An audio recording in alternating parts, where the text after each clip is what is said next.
So I was basically just left trying to just tell everybody I don't know what's going on, but I'll find out. And as soon as I do, I'll let everybody know. And it was just kind of like that for a couple weeks. And then he comes back and he's not the same at all.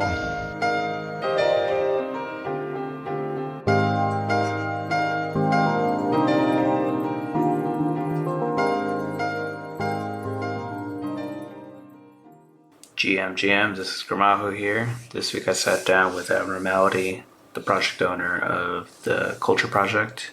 He took over this project and not in the best of terms. Hope you guys enjoyed this episode, so let's dig in. Wanted to get in with who is, your intro, who is Abnormality, or if you want to go by your name, that's fine as well.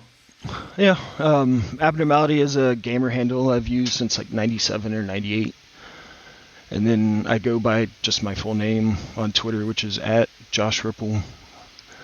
And I'm currently the owner of the Culture Project, which is something I took over a little over a year ago, which is heavily focused on generative art and FX hash mostly, but art blocks as well. And yeah, that's who I am. Awesome, man. Yeah. And then as I mentioned to you on Discord, my name's Juan, so we can both dox ourselves a little bit. So you've been gaming since the 90s. All right. That's what that is. Yeah, since I was a teenager. Yeah, we used to have LANs in high school with a bunch of friends, and yeah. What games were you guys playing? We played Half-Life when it first came out, nice. 99, I think, and we played Counter-Strike when it was just an add-on to Half-Life, and Doom, and I don't know, all kinds of games. StarCraft. It was fun.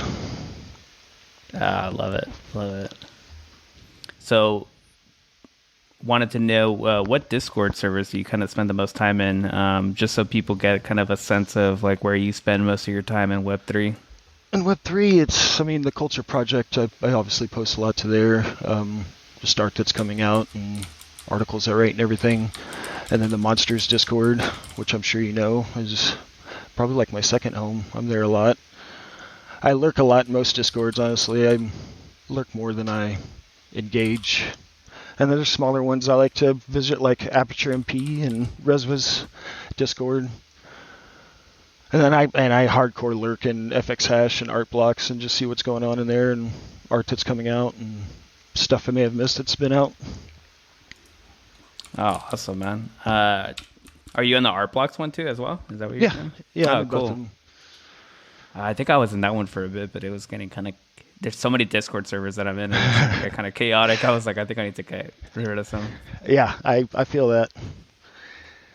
I'm in way too many. Yeah. So tell me, how did you get involved with like Web3? Like, what made you go from, were you actually in the traditional art space, like before Web3?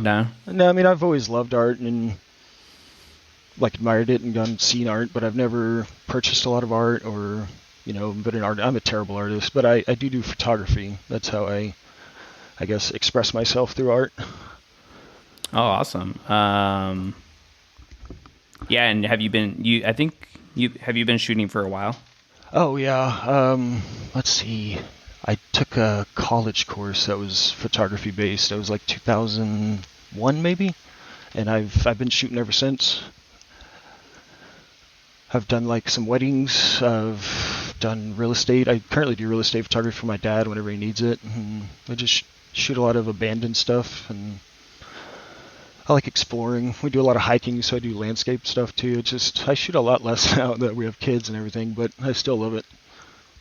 Yeah, what kind of camera do you use for shooting?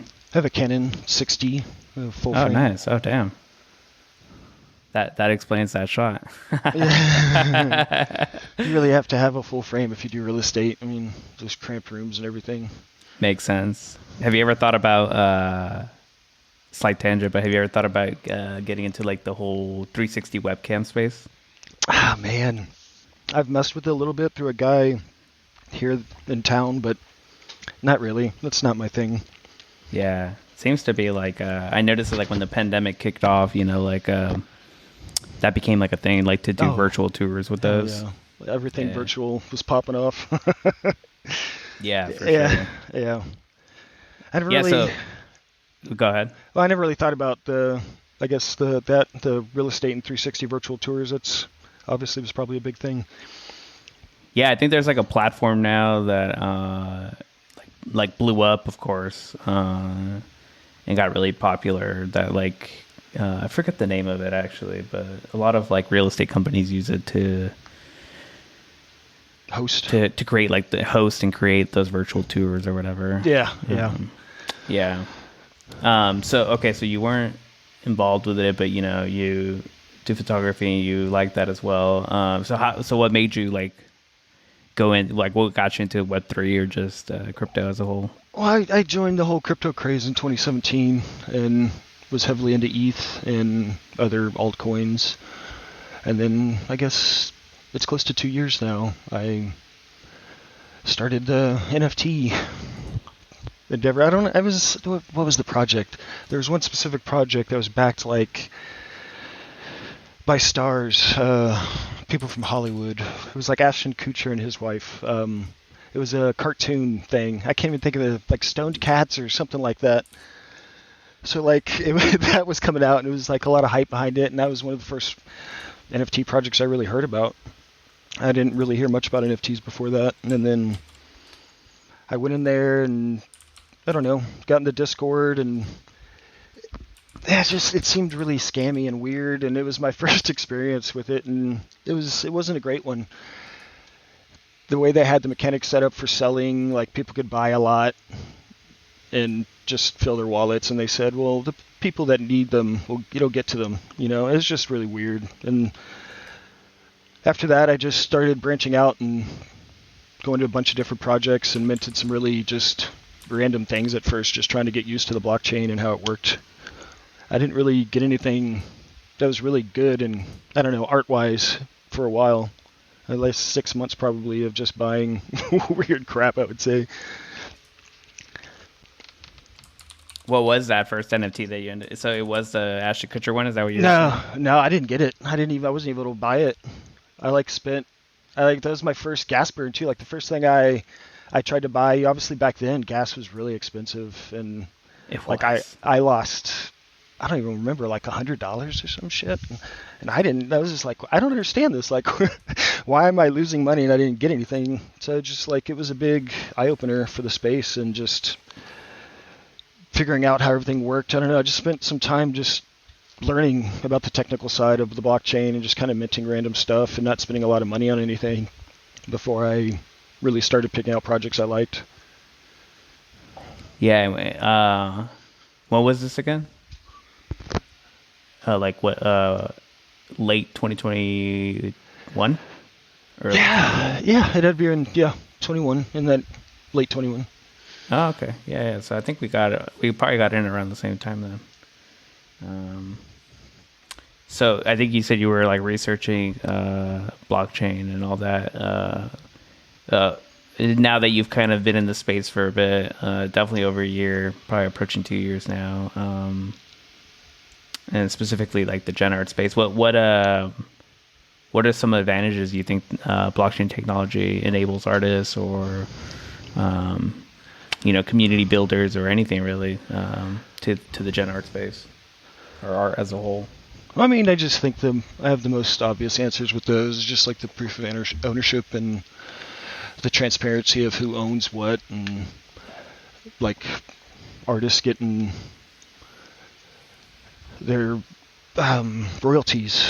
I think royalties was a big thing for me. It's amazing that artists can finally keep making money off of things that people overly sell and make tons of money off of, and those artists kind of stay poor. It feels like a revolution in the art space. I think that's why a lot of traditional art collectors have started to embrace generative art and other pieces of the NFT art scene, like the 1-1s, and I don't know, there's a lot of great artists out there. Yeah, there is. And a lot more coming into the space too, I feel like. I mean, I feel it's slowed down. I don't know if that's just engagement or It's just lots of people have left recently, and I don't know. There has been a resurgence with the big sales lately, and more people are buying in on art blocks and other things, and it feels like it's turning around. Yeah, hopefully. I mean, we'll see. I mean, that $1 million Fidenza sale is definitely Yeah, it's crazy. eye-opener. Crazy. Yeah. Let's see. So yeah, let's talk about. I know you've referenced it a couple times. So for those that don't know, what is the Culture Project, and yeah, we can go from there. It's a project that started about 1.5 years ago. It's the first generative art project that I bought. It's my big introduction into gen art.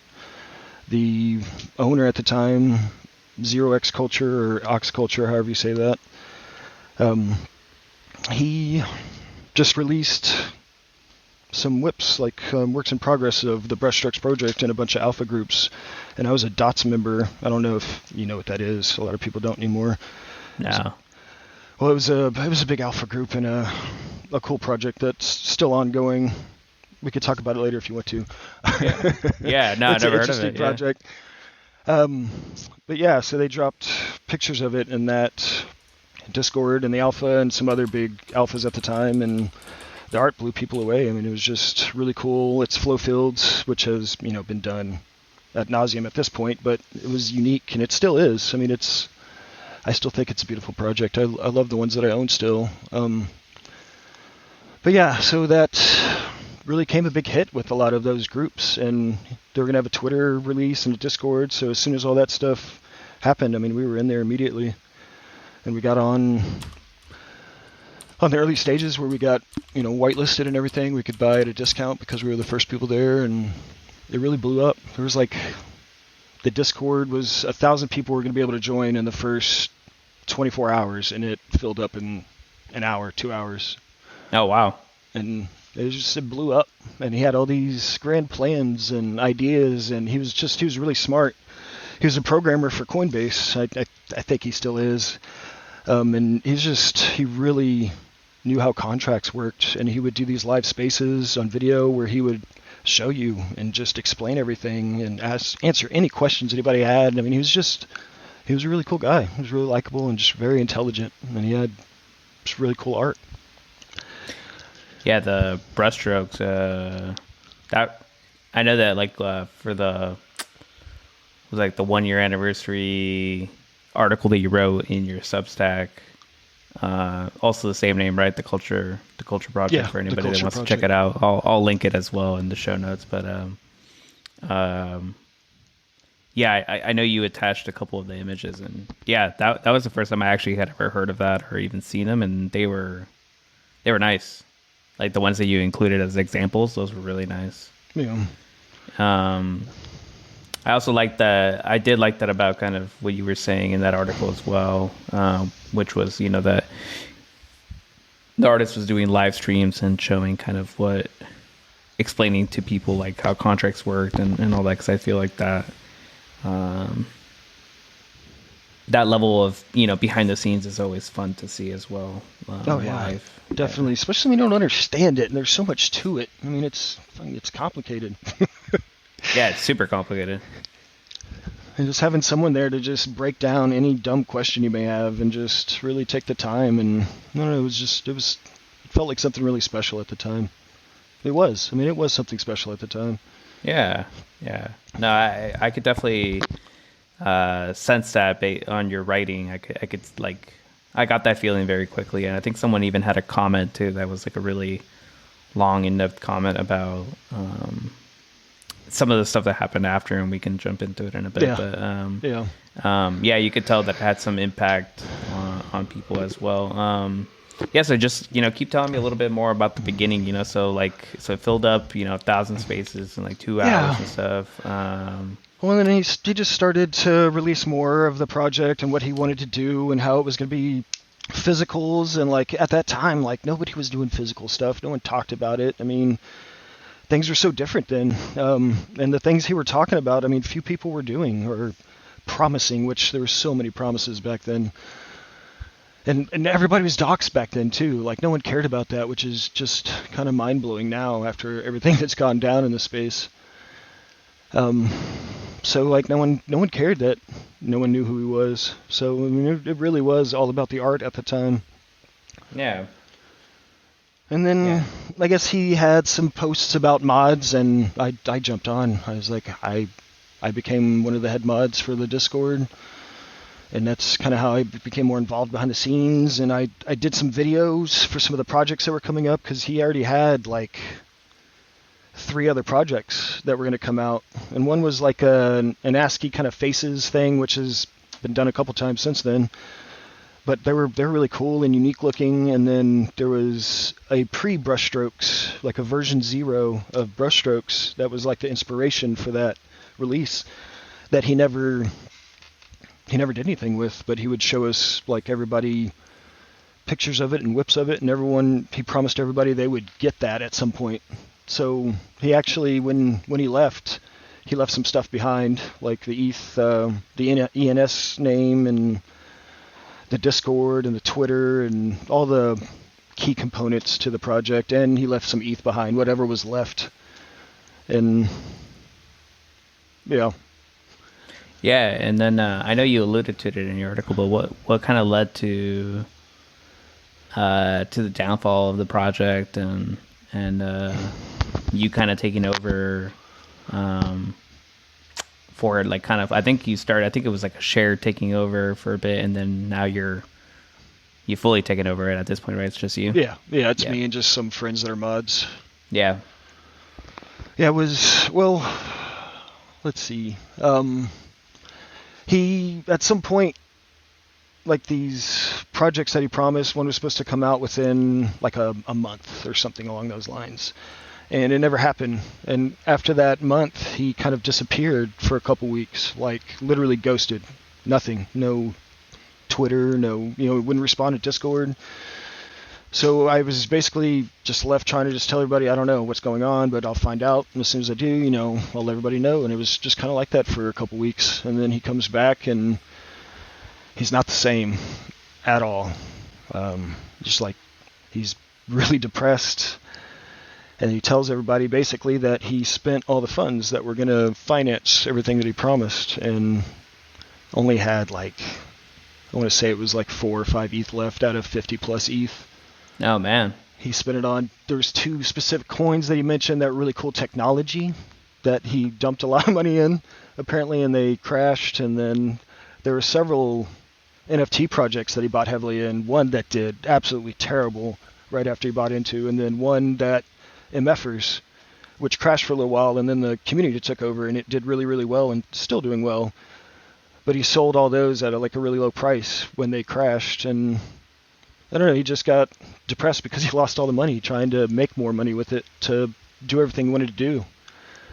And he just ended up saying he was going to leave, and that was it. I mean, he disappeared again for a couple weeks, and then came back saying he had tried to give the project to somebody, and I said I would take it. I would, if you give me everything, whatever's left, I would try and just do whatever I can to provide some kind of value for the people that are left over.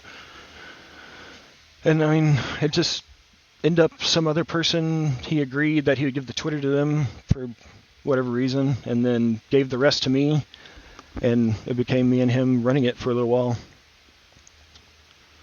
Did you get a hold of the Twitter handle in the end? Yeah, I ended up getting it. The guy was going through some just real life problems where he had a bunch of stuff he had to take care of and just couldn't be around anymore. So he just gave it all to me, and I have ownership of everything now, and have been running it for a little over a year. Man, that's wild. And then the project itself, it's already surpassed 100 ETH, right, in total? Yeah, it has. Yeah, so man, that's a lot. yeah, it is. It's pretty crazy. That's insane. Yeah, that's not like I mean, even 100 ETH right now is $200,000. Yeah.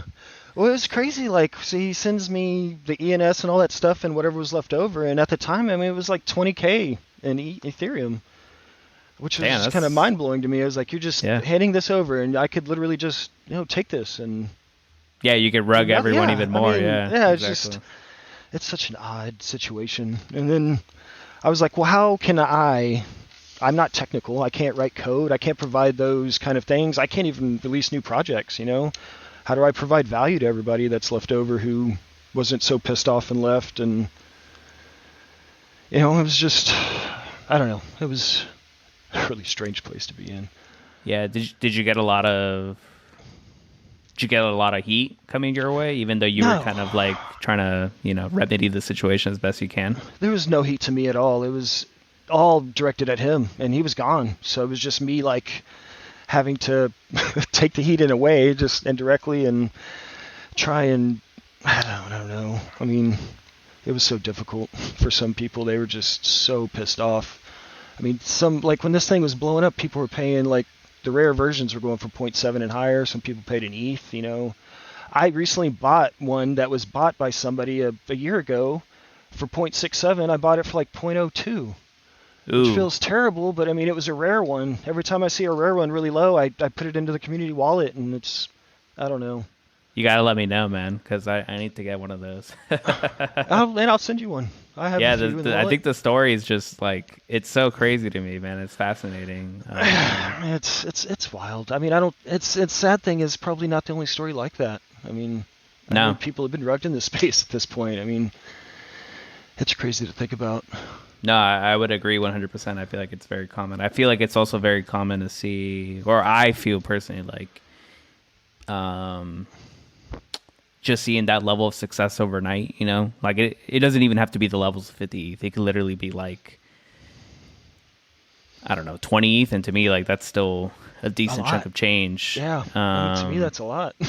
Yeah, no, exactly. Yeah. That's a decent chunk of change. And then, the crypto space or the NFT space moves so quickly that, you know, weeks of him ghosting you probably felt like an eternity. And then it did. It really did. Because it moves that quickly. And then, yeah, man, you're just chasing, like, if, you know, like when you're in that hype, and definitely back then we were in a hype cycle for sure. Like, you get so much FOMO, like, and every week there's like a new thing that everyone is chasing, you know? And if you don't make those people money, they get upset and they're very vocal about it, and that's a strange space. Yeah, I feel that. But there's, I mean, I'm complaining a lot just because I guess I'm talking about a bad story, but there's a lot of good in this space as well. I guess I would love to emphasize that. Yeah, no, you're good. I mean, we're talking about kind of what transpired, and then, you know, we'll get into some of the good stuff that you're working on. But so taking a step back from all, you know, those emotions and all that, what are some lessons or kind of takeaways or experience that you can, like, either personally, like you, like taking over a project like that, or, you know, just from the outside looking in, with helping an artist like that, like what's something that you can share from learning about all that? As far as taking over a project, I guess it would be, if you're trying to fill someone else's shoes, don't try and do what they could do. Like, look at your strengths and try and provide the value that you're good at, and something that you can just naturally do. I mean, at first I was all like I was so stressed out about it. I was like, how am I going to release these projects? How am I going to... And I felt like I had to do everything so quickly. I mean, it's just, the space, like you said, moves so fast that you just slow down and take a breath, and just kind of, everything doesn't have to be done so quickly. I mean, yeah, I feel that, man. I think sometimes we all need to go touch some grass, as we say on Twitter. Yeah. Just go outside and take some pics with the camera. That's how I kind of decompress sometimes. You know, it's like working out, or literally just walking around the neighborhood with my camera and just trying to not think about whatever it is that's on my mind. Yeah. As far as other experience, like, I think the market has naturally experienced a lot of things I've experienced, and they've already adapted. And like, doxing really is a big thing for creators now. Like, you can't just be anonymous most of the time anymore. I mean, it works for some people, but the majority of big projects, people want to know who they're investing in. You know, it's just like, it's changed a lot. Yeah.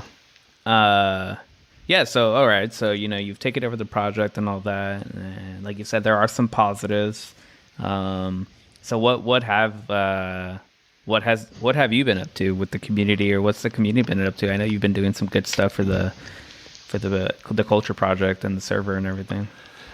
Yeah, and so my whole thing was bringing value to the people that were left over and the holders, and I was like, I used to write like a long time ago, like 20 years ago, and I used to love it.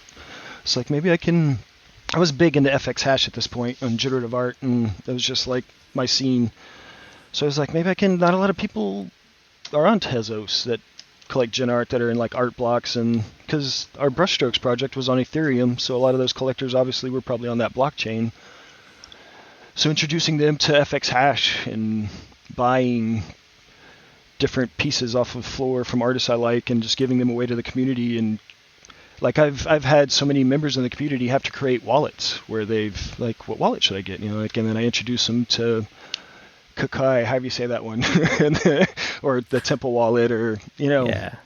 And it's an interesting experience, And then some of those people have gone on to buy other pieces, and they like that blockchain, and how gas is, and the prices, and it's just a great chain to collect art on. Yeah, FX hash is dangerous, man. Yes. Yeah. I went down a rabbit hole when I first got into that, man. I mean, it's such a awesome platform, I think for me, like, art blocks is well, the price of ETH too as a whole, sometimes the ticket for admission for entry in art blocks is it's pricey, like, and I don't know enough about gen art to be like, oh yeah, like this is what's like going to take off next. And it's not always about what's going to take off next. I think that's where I get back to, like, you just buy the things that you like for sure. Definitely. But it's also like I don't have an infinite money machine over here either. So like, I do need I do need some stuff to work out sometimes a little bit. But that's what made FX hash like really dangerous for me, because it was like, I don't know, like, Tesla's now is like a stable coin. It's like $1 or something. So it's even lower. It's like 89 cents. Is it really? I might have to buy some more. Yeah, that's what but they're like, it's 50 Tezos. I'm like, I don't care if this does well or not. It's like, I'll just buy it because it looks cool, man. It's like, whatever. Yeah, FX hash is great. So let's see. So you went into the FX hash community, and you help people kind of go down the Tezos rabbit hole, which is a great rabbit hole to go down. Yes. To. Yeah. How do you keep up with that FX hash? That's like the one thing I feel like I struggled with the FX hash is, like, there's just like whatever the fastness of what Web3 is as a whole. I feel like with FX hash, it was like on roids. Yeah. Because I feel like it even went even faster. And I'm not trying to downplay it with, like, they're using code or whatever. So I think, like, the outputs are just faster versus like someone that's hand drawing. And it's not a knock. It's just like, it's what it is. But even with FX hash, when it was first rolling out, like, I think, they had like that weird minting and open public schedule where it was like only open for like 2 days or whatever, and then it would close for like 3 or something. But it was pretty hard to keep up, to be honest. So how do you do it? I mean, it's tough. One of the reasons I started a new article that I do every Sunday now, it's like a FX hash weekly roundup where I just see what's coming out, what's been posted for that week, and just pick the pieces I like and write about them and show some of the outputs from it. And that helps, but I mean, there's still stuff that I miss. Like, there's something that came out last week that I had no idea about, and then just like the secondary's flying, so I missed out on it. And I was, where did this one come from? I mean, it's hard to keep up with. Yeah, agreed. Yeah, that's what I enjoy your newsletter personally. Is I feel like it helps me just see what's happening in FX hash, because, man, yeah, I get lost in there pretty quickly. I get lost in the sauce. So what's it like, running a Discord server, running this project, writing a newsletter? You got your finger in a little bit of everything, kind of like me. What's that like for you? And it sounds like you have a family as well. So Yeah. Yeah. It's, How do you do it? well, teach, it's teach me some. oh, Share man. some wisdom. I don't have any for you, man. It's rough. I mean, I have 2 kids. One's 10, one's 7. So, I mean, I'm constantly doing stuff with them. They have the hobbies they're into. And then my wife recently went back to a boot camp for like a little college thing for coding, which she was doing for 6 months. So, like, I had 0 time to myself. So writing was difficult, but I mean, I made time for it. And it's something I really, really enjoy. I don't know what it is about it. I don't know if it's just like soothing or something. But I just like looking and doing research about artists, and it's a way to find stuff I've never seen before as well. It's just an enjoyable hobby. Yeah. Yeah, no, I it's weird because I didn't, similar to, yes, on making time for it. I definitely feel you on that one now. I feel like I have to be very conscious about One rule. making time for it. You Yeah. like set aside either every day or every other day, even like 30 minutes of writing. You know, where you just write about something, Yeah. project you want to work on, and build on it. And then, I mean, it's just I don't know, it helps set a ritual and a schedule that you can get used to, and then add more time to as you go. Yeah. Thank you. I appreciate that. I started doing that a little bit more now. I think the first 3 months of my kid, I don't even know. I think I was just running on fumes. Somehow I made it all work, but also not at the same time. I had to take a break. I had to take a break from the newsletter for a bit. But it's funny too. Like writing's like, we all write. We write letters, or well, I guess we don't even write letters. Actually, we write emails, and tweets, and stuff like that. But it's funny. The funny thing about writing, I noticed, is like I actually got started with my newsletter to like, kind of like what you're saying, just to practice getting better at writing my thoughts and just being better at, like, I'm not even gonna say long form, because really what I'm doing is not even that long form to begin with, but just longer than a tweet. And yeah, it's like it's weird. Like if you don't do it often, like it's hard to come up with the words to write sometimes. Yeah, I mean, I went back and read the first articles I wrote when I got back into writing, and oh my God, they're terrible. And it's like, and it's I could see progress, like it's getting better as I go, and I don't know, it was kind of terrible and nice at the same time to read to read the old article. But I think it's something people should do. They should go back and read things that they've written in the past and see just how they've progressed. And I think it can help also. It's something that's helped me. Yeah, definitely. It's good to be a good writer for sure. I like the way that you write too. I appreciate that. Yeah, no problem. And it's good that you're saying, like, you can at least go back, read your first article or two, and be like, oh yeah, I definitely write better than that. At least you're conscious that you're getting better at it. Yeah. Could be worse. You could be like, oh, I'm super good at this. Yeah. Then what was I going to ask you actually?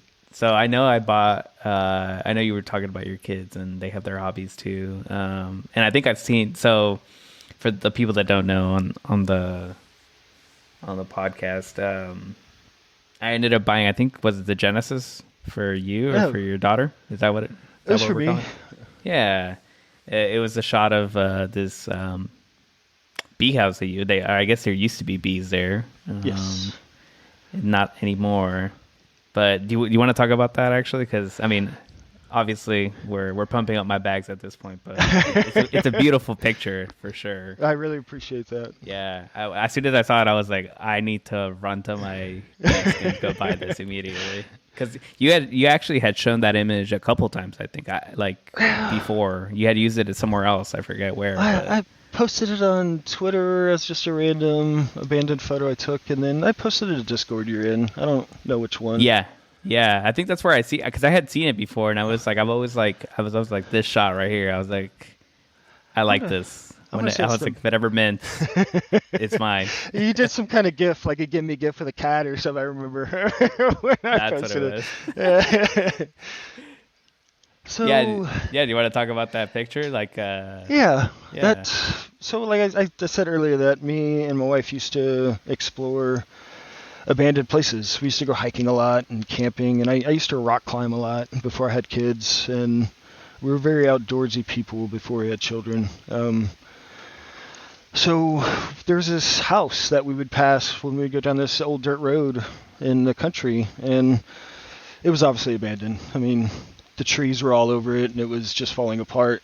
And that was like 10 years ago. And we come up on it, and you could just hear the bees in the air. I mean, it was like a hum. It was loud. Like, it's the loudest I've ever heard bees before.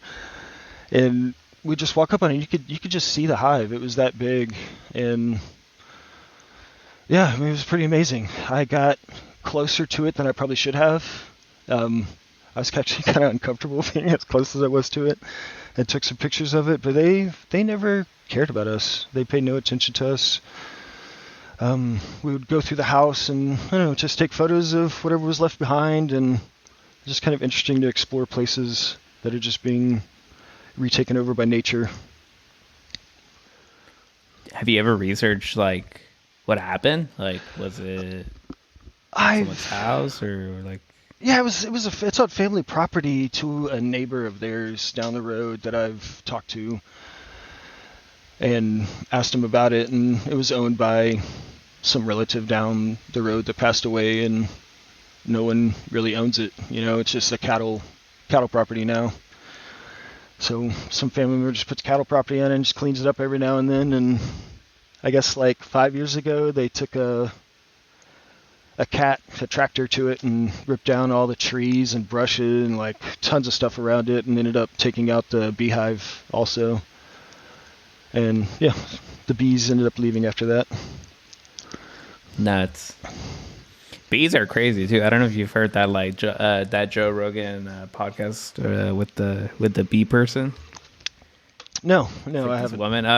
Yeah, I don't really listen to Joe Rogan too often, but somehow this one made its way from the algorithm, made its way to me on YouTube, and yeah, it was interesting to hear her talk about bees or whatever. And that the reason why I bring it up is like you were talking about how like it was like you could hear it and it was super loud, and she says something very similar where like apparently they fly like 100 feet in the air or something, but you just hear this like loud humming, Oh, yeah. like buzzing sound because there's just so many of them congregated together.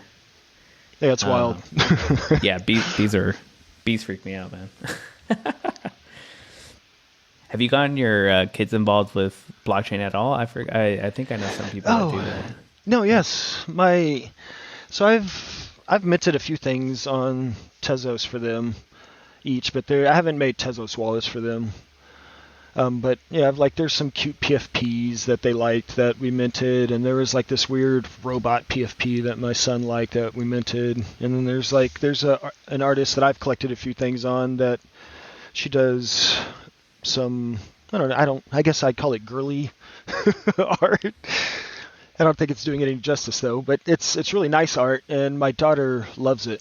So I've collected a few pieces of her work from my daughter. Yeah, that's what I thought. I think I remember reading that somewhere, and I was like, "Oh, that's awesome, man! I'm happy I can do that." My daughter has a nice ETH collection, actually. She ended up going to Marfa with me last year, and we minted a Marfa Yucca for free for her, and I got to mint one there as well. And we ended up meeting somebody there, Phil Mahan, who does stuff for Bright Moments. And we got to sit down with him and chill with him and just talk to him about art and different artists that have released through Bright Moments. And he did a minting experience with Karis. Like, he recreated a Coinbase wallet for her on my phone, and she minted her first ever NFT with him and got to mint a Bright Moments. And it was a really, really cool experience. And then literally an hour after that, she got to mint her second NFT, which was a Marfa Yucca. So she has we've added a few other things to her ETH collection, but yeah, she has a cool collection now and has her own ENS address and everything. Oh, that's awesome, man. Yeah, that's the stuff I'm looking forward to. You mean start now. You just get little, either if the boy or girl, you just get stuff that you think they may like and start them a wallet. Yeah, this is what I tell my wife when I buy more Pokemon cards. It's for my kid. I mean, my son loves Pokemon cards, so I mean, there may be logic to that. Yeah, right. There you go. We'll see. I'm hoping my daughter will like Pokemon cards because that's definitely the excuse I have.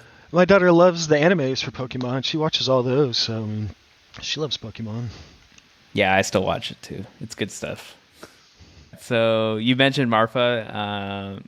Yeah, do you want to? What is Marfa like? I actually haven't gotten a chance to go yet. I'm planning to go. I hope you go. I don't think I can go this year, but I'm probably gonna go next year. That's cool. But it's out in the middle of Texas.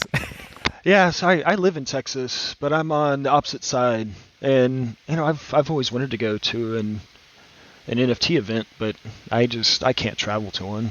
We just don't have the money to do that. But when they said like Art Blocks was having a headquarters in Marfa and we're having a big event, I was like, man, I gotta go. But I like found out like maybe a couple weeks before the event, so I was gonna just like drive after work at 5 o'clock on a Friday for 8 hours or 9 hours to Marfa by myself. And my dad ended up going with me and my daughter ended up going with me, and I took that Friday off. So, I mean, it made it really, really enjoyable. It was a lot of fun. We ended up staying like 30 minutes away from Marfa, and yeah, we got to go to several events. The Art Blocks headquarters was amazing. It was really cool. And then there's another place called Glitch that just opened, and I don't know if they have a partnership with Proof, but Kevin Rose of Proof had like an event there, and I went and sat there and listened to all the different people that had come through, and that was probably the coolest event I went to. I think all the stuff I learned and the people I listened to, I really liked that event. Yeah, it seems like a really fun event. Like I definitely want to go to it. I don't even know, like I had never heard of Marfa before. I haven't either. My dad has. I mean, he collects like some old maps and other random stuff. So like I guess Marfa's known for some antique stuff and some other art stuff. So I mean, he had heard of it, but I'd never heard of it before. Yeah, that seems to be like a trend. Like I was reading about like people that knit, I think, or quilt. Oh, really? Maybe that's the same thing, but this like company or this couple ended up creating, like they just took over a whole town. I think it's in Texas too, actually, and they like took over a whole town, and it's like now the capital of like quilting. Like, so like there's like 10, 20 plus stores where like it's all about like knitting or quilting. So like one of them sells like special yarn, and I don't know. And I was like, what the hell is going on? But anyways, it reminded me of that. I was like, did they just pick Marfa and we're making this the capital of Jenner? Like, let's do it. So the owner of Art Blocks, Snowfro, there's an artist that moved to Marfa that has physical pieces, and he has these. I don't know that they're rocks. There's something that he has built out somewhere, and it's art that a lot of people really like, and apparently Snowfro has had lots of inspiration from that art and other stuff that's there. There's supposed to be a really good gallery in Marfa as well that I wasn't able to go to last time because it was booked, but it's supposed to have some really nice stuff there as well, like traditional art. Okay. So I mean, it is an art-centric town. So I guess when Snowfro moved there, I mean, he just thought that it would be the perfect place to have a headquarters, and I don't know, it's an interesting place. There's some really cool stuff there. Yeah, I definitely need to go check it out. I don't know when, because like you said, like especially now, I'd feel guilty leaving my wife with a very small kid. But you know, someday soon I'll probably go. But yeah, it's super interesting. Never heard of Marfa, but I'm glad that you've gone at least. And I do like, you know, again, going back to your Substack and all that, I like that you kind of wrote about it and all that, because like for some of us because it really is, it's like the closest airport. I think me and you were chatting, it was like El Paso, and it's still like not that close. No, yeah, I used to have to drive like 3 or 4 hours probably. Yeah, exactly. And no offense to El Paso, but it's not, a capital or anything of that nature. But yeah, it's super. Just caught me off guard, and I'm like, all right, now I know I gotta go pay homage and go there. Do you know which artist it is, by any chance? The one that Snowfire was inspired by? Yeah. No, I can't remember his name. I mean, I could probably Google it super quick and find out. Nah, you're good. No worries. Unless you want. I mean, I think I already found it. I think it's Donald Judd. Oh, okay. Don't even know who that is. He has a foundation there, so I'm pretty sure it's him. Well, that makes sense. Guess the stars are aligning for it to be Marfa then.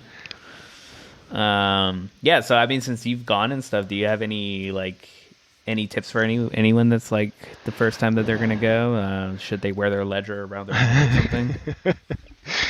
No, don't do that. I went by myself for the most part. I mean, my daughter did go to a couple events, but she didn't stay very long. I mean, her and my dad went and did stuff. So, I mean, don't be shy. Just go meet people. I met a lot of people there, and it was just such a cool experience. And I did go there was multiple events they had at night, and I went to one at first, and it just really wasn't my scene, and so I left and then went to where Bright Moments was doing their thing, and that guy Phil was there, and so I hung out with them, and man, that was a fun party. They had a musician there, and it ended up being a really cool night. So there was like tons of artists, and yeah, you got to just hang out with people that have minted on FX Hash and Art Blocks, and I met a lot of cool people. Oh, I love that. It was there like is it all like mostly Art Block stuff, or was there actually some FX Hash kind of events as well? No, it was all Art Block stuff, but there was just artists, I guess, that have released on both chains, okay. So they've done on both platforms. Yeah, I feel like it'd be cool to make it like a Gen Art thing, because I feel like, it's been fun seeing people move, like they start off in FX Hash for whatever reason, and then, move on to vice Art versa. Blocks. Yeah. Mm-hmm. Yeah, because I was definitely FX Hash to Art Blocks. I just started collecting a lot of them for the community wallet. Art Blocks doing like really low bids on lots of cool different projects that I thought were by good artists, and got one to keep in the wallet and one to give away, and then we've given away like 28 different Gen Art pieces now to the community over the last year. So it's been really cool. Yeah, no, I think that's awesome that you do that. Like again, trying to bring that value to all those that are sticking around. Hopefully, definitely. Some people have stuck around through thick and thin. There's a small amount we've got still left over that are still there all the time, but yeah, a lot of people have left over time. Yeah. But we're still adding people too, though, which is the great thing with this Substack articles and everything. And I've connected with I think you said sorry to. No, go ahead. Yeah, I think you said you for other people too that maybe don't read your newsletter, but you did like a V0, like some of those works in progress that OX Culture had that you got a hold of. You were able to do another drop, right? We're going to. I mean, we haven't even done it yet. I mean, okay. I'm probably going to do it on FX Hash, and like I was saying before, I've met a lot of artists through the article just because I'm writing about them or I'm buying their stuff and giving it away, and artists obviously appreciate that kind of stuff. So I've Phenomena, I think is how you say his name. I'm pretty sure is one artist that I've met, and he's just helped me a lot behind the scenes with random stuff, and I think it may be a duo. I think there may be two of them, but it's just different people like that. There's a lot of helpful people in this space. There are. He's going to help me release it on FX Hash if I need any help, because it's beyond me, I think. Yeah. That's awesome. I love that. That's what I love about Web3 is that the community aspect's so strong. People are always willing to help out, and if you have questions, it's like it's very much, like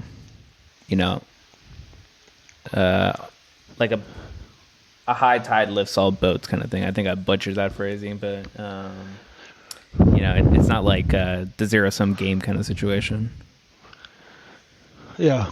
Well, it's interesting. Like, I wrote an article recently, and then I had an artist that I wrote about contact me, and he was just asking me general questions about what I thought about his art, and it's just, I don't know, it's just cool to have experiences like that where you can actually talk to the people you're collecting from, or people that, that you respect in some way. It's a cool space. I don't think that there's any other place where you can enjoy art like this. Yeah, and you have access to the artists themselves. That's kind of the reason why I feel like I started this. Like I've been collecting from people and stuff, and people have been very willing to answer questions and help and me learn from them and all that. So it's great. Yeah. When are you gonna do the Culture Project and Zenkan? Like an article about him? No, like a collaboration drop. Let's do it. I know, right?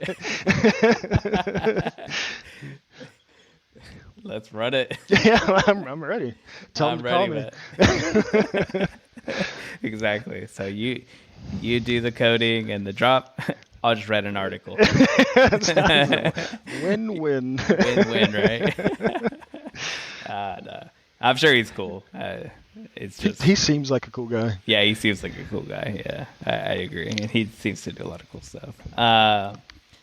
Let's see. So, if money wasn't an object, what are your top 3 Grail Gen art pieces that you would go after? Man, if money was no object, Fidenza is definitely on the top of my list. I've always loved those. I think Cromie Scriggle is obviously, I love those things too. I think you should have squiggles are awesome. And then, I don't know, one of my other favorites, so it's kind of expensive, is Archetype. I think the same guy that did the Decagons for Deca Art did those. I can't think of his name. I'm so bad with names. I'm super bad with names too, trust me. I'm really good with faces, like in a kind of a creepy kind of way almost. But names? Yeah. Yeah. There's others that aren't just overly crazy price, like Memories of Coilin and Harvest, Anticyclone, Fontana. On the art block side. But if I was gonna go FX Hash, man, there's I'd buy a Hollow. Hands down, I'd buy Hollow first. That's my number one on FX Hash probably. There you go. But then Garden Monoliths, obviously. Talk about Zancan. You can't. Yeah. Gotta have Dragons, RGB, Takata. There's so many good ones. Man, I could keep going. I've been really wanting an RGB. Oh, they're so cool. One just went for 800, 850, which is crazy low. The fact that you can put bids now on FX Hash, and when you buy stuff on FX Hash, sometimes it takes a while to sell shit. It could sit there for a month before there's a purchase. So now that you can put bids in and people just want money really quickly, you can get away with some steals. I got something recently that I was just kind of blown away at the deal I got, and it was something at the top of my list that I could afford. Well, damn, you're right. Man, you're on it. 800 Tezos. Is that what it was? Yeah, Paranoia too. Yeah, man, it's crazy. That's crazy. That's cheap. That's cheap, man. I think. And 89 cents, 90 cents right now for Tezos. You can get some deals right now on FX Hash.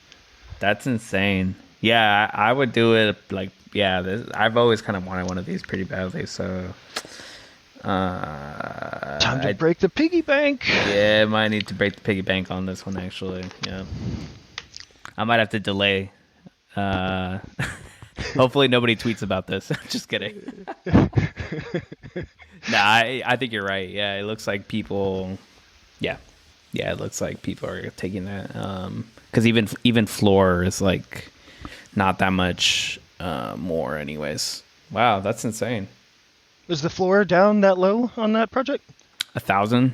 Oh, it's already down to... Okay. So it's not like it's 800's not like that much of a gap. No, it's not. But I mean, there's a lot of people just throwing things pretty low below floor, and floors can evaporate pretty quickly on FX hash. Oh, I know what you mean. I mean, it's just everything's pretty low, and they're except for Zankans. I feel like Zankans are still like the Garden Monolith ones. I'm pretty sure that's still like some crazy ass number. I think they're like, I saw some 13K maybe, somewhere in that area. That's maybe not too bad. I think they were going for a lot higher before. 20, 25 maybe at some point. You know what's dangerous too now is you could pay with credit card. Oh, dude, don't. I've bought a couple. I bought 2 things. On credit card? Like, yeah, and I was like, after I did this, I was like, I am not going to do this again. This is dumb. Yeah. I did like something pretty small to support an artist, and I was like, that was too easy. That's dangerous. I need to stop that. I did do this. I was like, I didn't have any Tezos in my wallet, and the floor was kind of going quickly on something that just released. I was like, okay, I'm bust out the credit card real quick. That's insane. Squiggles, Fidenzas, yeah. I'm trying to think of which one. Like, I think the most recent one that I liked was the Cargo one. I forget the name of the guy. Oh yeah, wasn't it Kim something?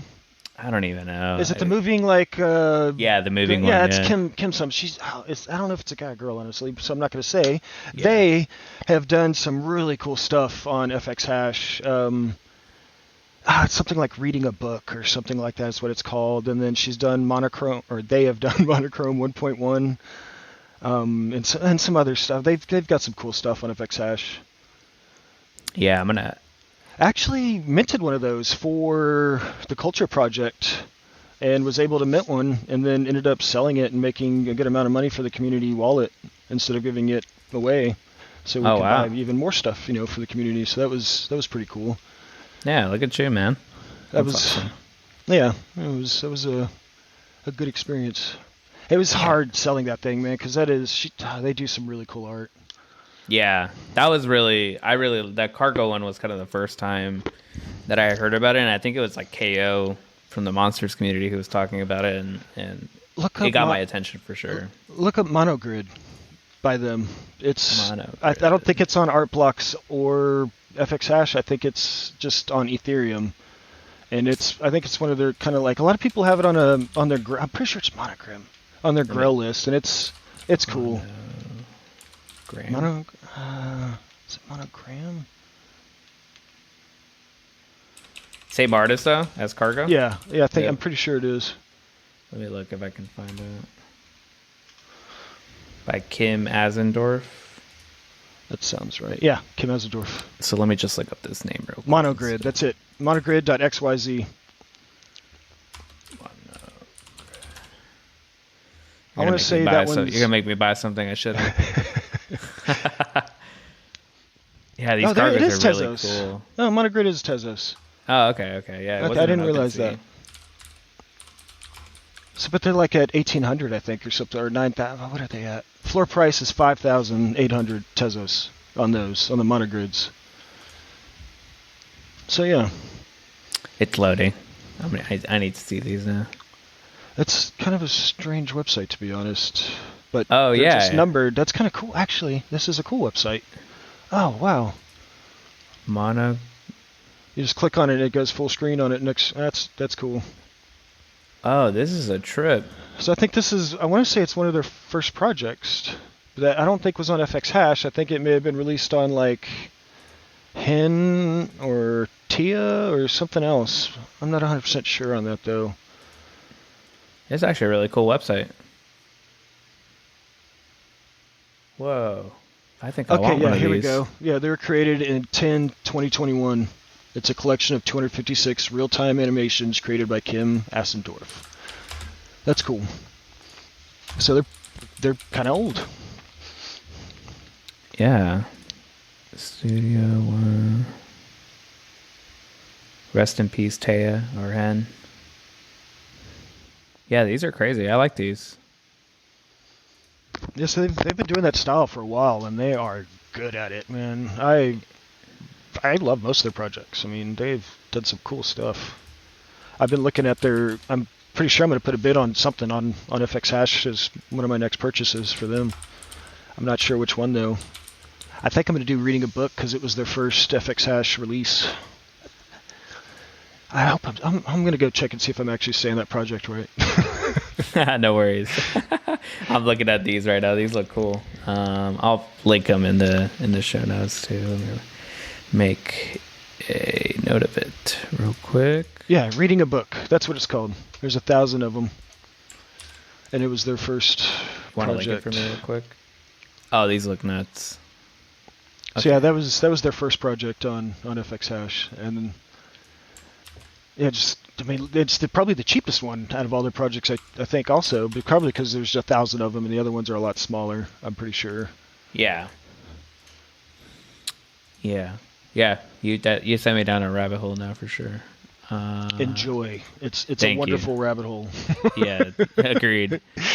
Yeah, I think going back to, I'm kind of with you on almost all the ones. I think with the ones that you've selected, I do like autoglyphs.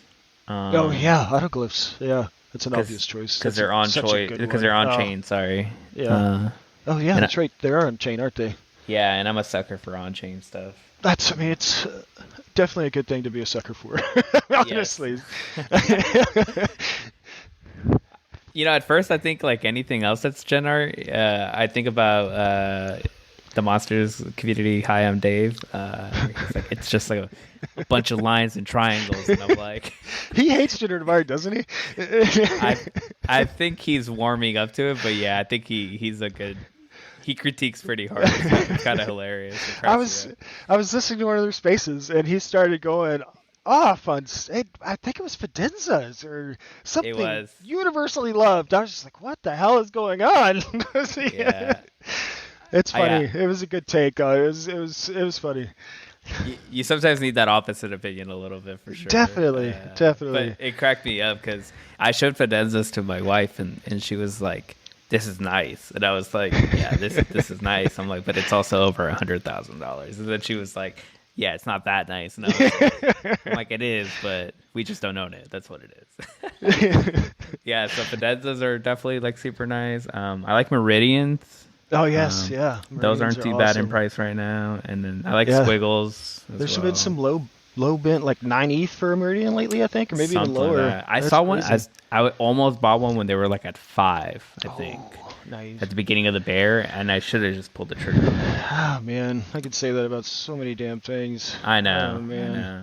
But once I found out about autoglyphs being on chain, because at first I was like, yeah, man, they're just like, what the hell is this? I'm like, this is just triangles. I was like, Dave, this is triangles and lines.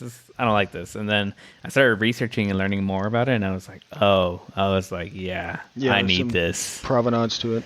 Yeah, I need this. But yeah, it's funny how that works. Have you used anything like Club NFT, where they do backing up of your NFTs on Tezos? And have you heard of it? No, I never heard of that. What is that? It's a service that you can sign up for, and you can literally back up the NFTs you've purchased, and like it'll send you notifications when like, hey, you haven't backed up this amount of NFTs, and so it's a way of just kind of taking a better ownership of the stuff you own, where you can literally download. I mean, I don't want to. I think you should go read about it. I don't want to. Yeah, no, I'm gonna go read about it. There's so much to it. It's definitely, if you collect a lot of Tezos, you should look into it. Yeah, I'll go look at this. This is interesting. I've actually never heard of this. How did you stumble upon this? I don't know. Twitter and just being on Tezos a lot. I don't know. I really don't know how I came across it. Maybe somebody I follow. The algorithm got you somehow. I think maybe Artgnome. They may be a big personality in the Tezo. Yeah, I think that's Artgnome. It's on the website.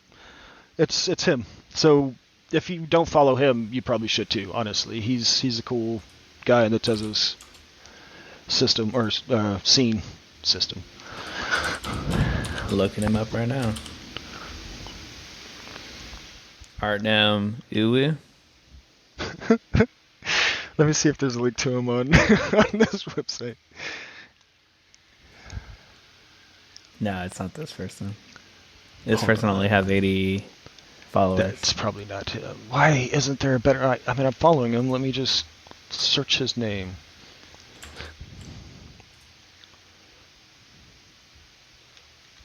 CEO at Club NFT. Hold on, I'm gonna post it. Oh, I see him.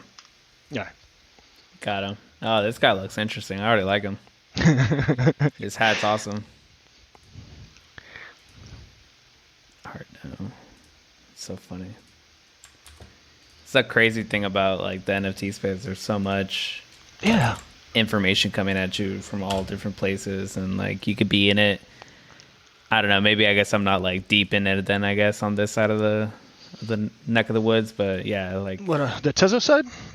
yeah, you know, like I don't know, like I'm in it pretty deeply. I thought, but I guess not. Guess you learn more every day. That's right. Yeah. Let's see. Yeah. Is there anything you're looking forward to right now? Like either in the art block space, FX Hash, or anything really? There is an art blocks project by someone I follow that she comes out with some cool stuff. Lisa Orth is the artist, and Oh yeah, I've seen her name. yeah, she's got an art blocks project coming out, and it's called Speak to Me. So it's, I don't know, I just really like the style of it. It's, I think, comes out next week sometime, and it's a presents, I think, not a curated, so it goes for, they're usually more affordable. So it's something, I don't know, I'll watch the price on and see how the Dutch auction goes, and I might buy one for the community wallet to give away, possibly. Awesome stuff, man. I love that you're doing the giveaways and stuff like that. That's great. What was I going to ask you? So I think you mentioned actually that V0 of the work in progress for the brushstrokes hasn't dropped. You know, what are obviously I'm not going to hold you to it or anything, but like what do you think in timeline for anyone that's listening? I mean, I could really do it at any time, but I mean, it's hard to decide when's. You want it to be the right time, but like, when is that? Yeah, the market's kind of been weird. I'm just kind of waiting it out a little bit and seeing if engagement gets a little bit better. And I don't know. I don't know if that's a good idea in the long run, though. Like the people that are left over, should I just try and reward them now and just release this thing? And it'll obviously, anybody that owns a brushstrokes, it's going to be free for them.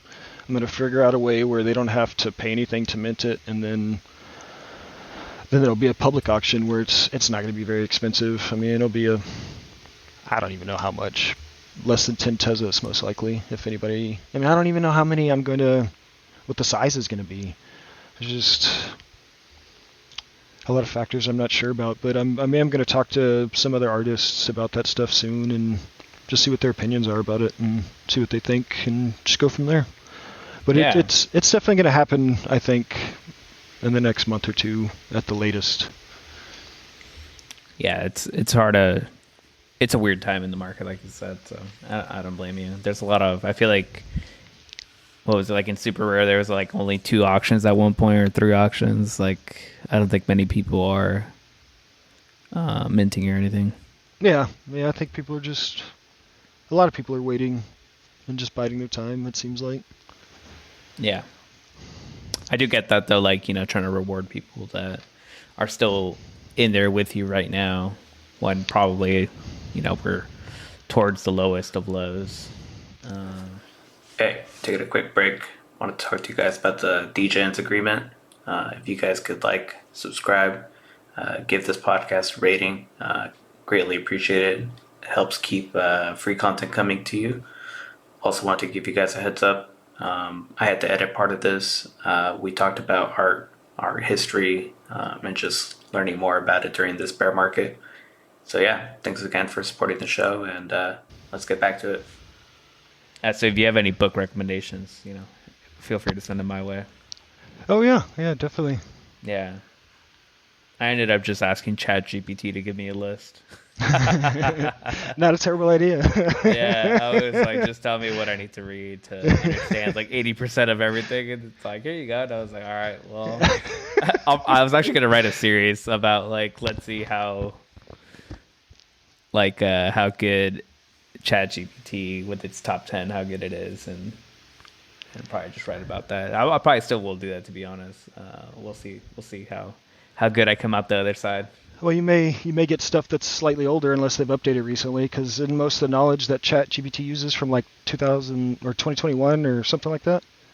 Yeah, 2021, I think September 2021. But I think Yeah. like now, like the new version, so I've been playing around with like the premium version. I think like that one connects to the internet or something. But Oh, that's cool. I mean, even so, you know, September 2021, that's still That's yeah, Still it's pretty- fairly new. fairly new, you know, like What has anything come out that's like recently. post September 2021, I'm like, I got NFTs for that, you know, it's like Right.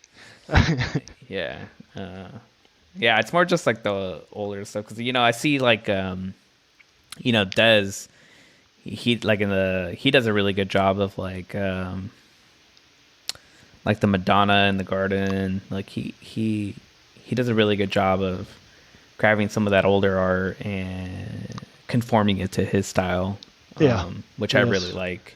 And sometimes I'm like a caveman. I'm like, I understood like half of what he said. And I'm like, I need to be better instead of just being like, ooh, like it glitches or it moves or Pretty. I like it's pretty. Yeah. Like that's about the extent of my adjectives. I'm like, all right, I should be a little bit better and more articulate about it. Yeah, it's. I mean, I probably said cool like 100 times. in this.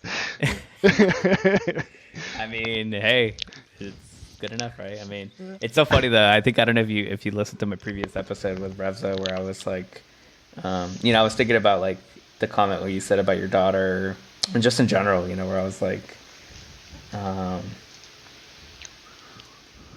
is the art that we all like on Twitter, and this is obviously under the assumption that most people in, you know, crypto NFT world are most predominantly men, is the things that are like pumping, so like apes, PFPs, and MFers and all this. Are they pumping, and do people like them because we're all mostly men and that's what It sells appeals to you. know? Yeah, and it like caters to us, I guess. Yeah. Versus like what you were saying, like quote unquote girly or whatever. I mean, I say that for some things. She's like, there's girly things that she loves, but then she loves. I mean, she was born on Halloween, so she likes horror stuff. So I mean, there's some weird stuff that she likes as well that I wouldn't think she would like. So I don't know. It's interesting. Watch her be like, Dad, I really love Rip Cash. You gotta get me one of those. And you're like, what? Where did that come from? Well, then my son likes pink and he likes flowers, but then he also likes Left 4 Dead and you know, I mean, it's just it's funny. It's humans are complex. Let's just say yes, that. Yeah. definitely. Humans are complex for sure. Good for him though. I'm glad that he likes pink. I also tend to like pink as well and wear it and all that and I have a and pink like shirt. Hispanic culture, like with the older Hispanic generation, you know, they're always like, "Why are you wearing pink?" And it's like, why do you care? Like, it's just a damn color, right? Let's see. Yeah. Anything else that you wanna, you know? Do you wanna shout out your newsletter or anything, where people could find you, anything of that nature? Yeah, I mean, on Substack, it's at the Culture Project now. You could just go to substack.com and do / or /, whichever one it is, at the Culture Project, and it'll take you to me and all the stuff that I write, which I predominantly write about FX Hash, but I do cover some artists that do art blocks as well, and I've written about photography and some other random stuff. But yeah, and then there's the Twitter where there's at the culture_art, which is our Culture Project Twitter, and then mine is at Josh Ripple. If anybody wants to give a follow. I'll definitely link them all as well, so people can just click on them and all that. And then I think before we kind of wrap up, because I think we've kind of been at it now for hour 15. Actually, I think there was one more before we get into this last one, but yeah, let's talk about this Alpha Group project that kickstarted this whole thing. Dots, man. Yeah. So I mean, it's actually it hasn't been fully minted out. There's 10,000 of them, and the mint mechanism is tied to the price of Ethereum. So there can't be 10,000 of them until Ethereum hits 10,000. So Yeah, so I mean, it was a very unique, the way that you were able to get them and be able to mint them was just so different than anything else. And the art is just really cool and weird and different also. They're the little bugs, and the whole thing is they're bugs that live within code. So they're dots. They're like, the whole thing is, oh man, it's such an interesting project. They would do like these Orwellian quotes, and like there's all these puzzles. And it was another project where you had no idea who the artists are. You still don't. And it was just a lot of people that got together that were just really smart, different kinds of programmers, different people that are good at puzzles. There's just different aspects, and they all got together in this community and kind of ran it. It was a community made, and there was no artist or leader. It was just the people that got into it bottom and thought it was really interesting. And the only way that you could communicate with the artist or anything was through Twitter. They would change like the banner to some cryptic message, or they would retweet some weird video that had to do with Orwell that said something specific. And there was like all kinds of quotes we would do, like, all animals are equal, but some animals are equal than other, or more equal than others. And man, it was so different. I'm looking at it. So is it dots? Yeah, that's it. Dude, this thing is crazy. And it, unfortunately, I mean, they obviously thought Ethereum was going to get to 10,000 faster than it has, because it hasn't. I feel like that makes it better, though. I did too. Right? Because, obviously, like, everyone minting out's always, like, you definitely want minting out to be a thing. And well, it's hard to keep interest, obviously, in the space. Like we've said before, it moves so fast. So, like, when the puzzles came fewer and fewer because they didn't think it would take this long. I mean, I don't even know how long it's been. Yeah, it's been a long time. It was one of the first Ethereum NFTs I purchased, I think, like one of the first kind of PFP ones I did. And it was my PFP for 6-7 months probably. I think I actually remember you as this PFP. I mean, and I met a lot of, like I said, smart people in that Discord that were programmers, and a lot of them went on to do stuff with brushstrokes and helped him with some stuff at first, and they went on to do their own projects and a lot of them done very well. Yeah, I'm going to have to check this one out. It's another rabbit hole, man. It is. It's crazy that it's not, there should be like a NFT Hall of Fame, a website where it like highlights really cool projects like these and other ones that are just unique. I agree on that, actually. That'd be good. Yeah. Well, thanks for explaining that one, because I was like, I'd never heard of this thing, but that it all makes more sense now, because I swear I remember seeing you with that PFP for a while. I still see it randomly, man. There's still some people rocking them. It's cool to see every now and then someone on Twitter or in Discord that has one. All right. So for the last question, so I think, as you remember, I think you've been reading my newsletter as well. Pinchos is kind of like tapas, snacks. So what is your favorite snack? Oh man, I like chocolate and caramel together. So that's a good combo. I don't know, like caramello. That's probably one that I've been eating a lot lately. And I don't eat a lot of candy, but I probably eat 1 or 2 of those a day. And they're just these little squares that come in individual packets. Well, I guess I probably buy the miniatures, honestly. It's probably a candy bar. But yeah, that's my snack. And then, I tend to drink milk and eat chips at night before bed for some reason. I'll watch a show and I'll just eat a little bit of chips and drink some milk before I go to bed. Man, that's awesome. I love that. It's the simple things in life sometimes. It is. Awesome, man. Well, thanks again for doing this pod. I appreciate your time, man. No, man, I appreciate you having me on here and letting me talk about the Culture Project and everything. It means a lot. Yeah, of course, man. When I read that, I'm glad that you wrote that article, because when I read it, I was like, I had no freaking clue. Like, this was what? I was like, this is crazy. That's like what I was thinking. People are joined into Discord and they literally have no idea what has happened. And I was like, I need to write something, and it's been a year. So I mean, like, I should let people know what this is about, so they're not confused and I don't have to explain it a lot. Yeah, yeah. No, I honestly, I'm glad that you wrote it, and I'm glad that you jumped on here, and I'm hoping, I'm wishing you, I'm rooting for you, man, because I think it's hard what you did, stepping in like that and running NFT projects. I mean, I could only imagine. Like I've minted some of my stuff, and some of it's sold, and some of it hasn't. So, you experience a little bit of the highs and lows, but like never 50 ETH or Yeah. 100, nothing of that nature. So I applaud you for doing that and for stepping up for the community, for the community that you were a part of, instead of just letting it wither and die.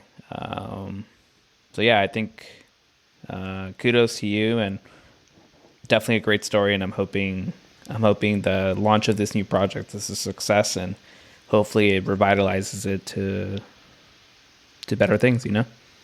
Hey, thank you, man. I really appreciate it. Yeah, no problem.